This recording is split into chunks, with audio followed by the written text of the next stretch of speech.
Hello everyone, আসসালামু আলাইকুম। কেমন আছেন সবাই? আশা করি অনেক ভালো আছেন। আমরা আলহামদুলিল্লাহ অনেক বেশি ভালো আছি।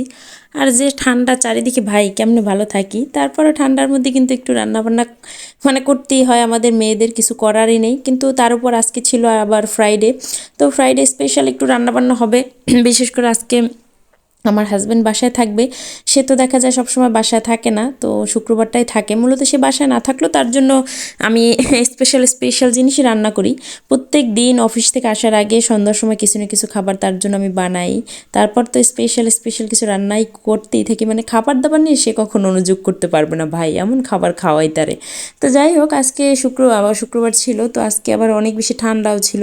তো অনেক দিন ধরে ভাবতেছিলাম, আমরা খিচুড়ি খাচ্ছিলাম না বাসায়, অনেক দিনই হয়েছে, খালি সাদা পোলাও তারপরে বিরিয়ানি এসব খাচ্ছিলাম। তো যাই হোক, তারপর আজকে ভাবলাম যে না, আজকে একটু খিচুড়ি করি। তো খিচুড়ি করতেছিলাম, আজকে একটু আলু দিছি খিচুড়ির সাথে। আমার ছেলে আবার একটু আলু দিলে পছন্দ, মূলত খাই না তেমন, 2-3 লোকমা খায়, কিন্তু তারপর একটু আলু দিয়ে দিছি, তাহলে একটু বেশি পছন্দ করে আর কি।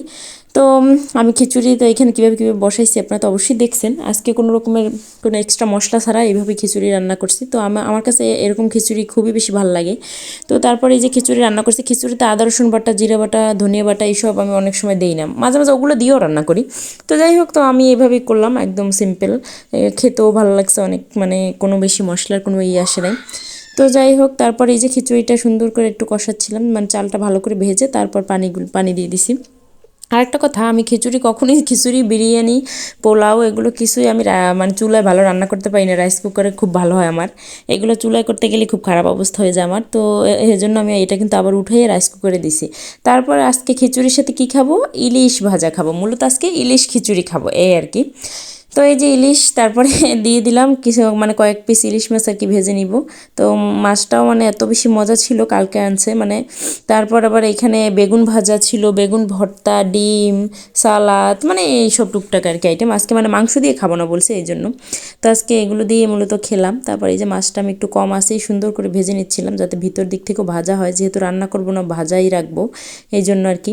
তো আরেকটা কথা হচ্ছে, আসলে স্পেশাল মানুষ বলতে আসলে আমার ভালোবাসার মানুষ বলতে এখন তো আমার ছেলে, আমার বাচ্চা, তাদের নিয়ে আমার সারাদিন কেটে যায়, তাদের নিয়ে আমার ছোট্ট একটা সংসার। তো আসলে তাদের জন্য কিছু করতে পারলে বা কিছু করে খাওয়ালে মানে নিজের কাছে এত বেশি ভালো লাগে, যা বলার বাইরে। তো আমার এমনিতেই আমার রান্নাবান্না করতে খুবই ভালো লাগে। আমি সারাদিনই রান্নাবান্না করতে থাকি, একা বাসায় থাকি, সারাদিনই টুকটুক করে এটা ওটা রান্না করি, এটা বানাই সেটা বানাই, এরকমই একটা করতে থাকি আমি সবসময়ই। তো যাই হোক, তারপরে এই যে ইলিশ মাছটা ভাজার পর একটু পেঁয়াজ আর মরিচ আবার ভেজে নিচ্ছিলাম। মানে এই পেঁয়াজ মরিচের মধ্যে আর কি ইলিশ মাছটা শুধু ভেজে দিয়ে দিব আর কি, এরকম করেই আসলে করবো আজকে। তো আমার কাছে এরকম কিন্তু ইলিশ ভাজাটা খুবই ভালো লাগে। আসলে ভুনা করলে সেটা অন্য টেস্ট, আবার এইটা অন্য টেস্ট। আমার জামাই এবার ভুনাটা অনেক পছন্দ করে। তো যাই হোক, আজকে আরেকটা স্পেশাল জিনিস হচ্ছে এই যে আমি আজকে মাটির পাতিলে সার্ভ করব। তো এই জন্য আমার আজকে মনটা খুবই ভালো লাগতেছিল যে মাটির পাতিল আজকে সার্ভ করবো। আমি এই যে ইলিশ ভাজাগুলো উঠিয়ে নিচ্ছি। আরেকটা জিনিস, আজকে আমি প্রথমবার মাটির পাতিলে সার্ভ করলাম। একটা জিনিস দেখলাম যে খাবার অনেকক্ষণ গরম থাকে, মানে ভালোই লাগছে ব্যাপারটা। এইগুলো আমার ছেলের জন্মদিনে ছেলের ম্যাম গিফট করছিল, আরও আছে, মানে খুবই সুন্দর জিনিসগুলো। মানে এগুলো এই প্রথম আর কি ব্যবহার করলাম, এতদিন ধরা হয়নি। বাড়িতে ছিলাম অনেক ব্যস্ততার মধ্যে, তারপর আসার পর বাসা, মানে ঘরবাড়ি সব কিছু মানে পরিষ্কার করে গুছিয়ে নিছি। আবার ছেলের স্কুল খুলে যাবে, তখন তো সময়ই পাবো না সব মিলিয়ে। তো এই জন্য আর কি আগেই সব কিছু একদম গুছিয়ে রাখছি, যাতে স্কুল খুললে যাতে বেশি প্যারা না লাগে আর কি। তো তারপর এদিকে বেগুনগুলো আর কি ভেজে নিচ্ছিলাম, কিছু বেগুন এভাবে ভেজে নিছি, আর কিছু বেগুনের আবার ভর্তা বানাইছি।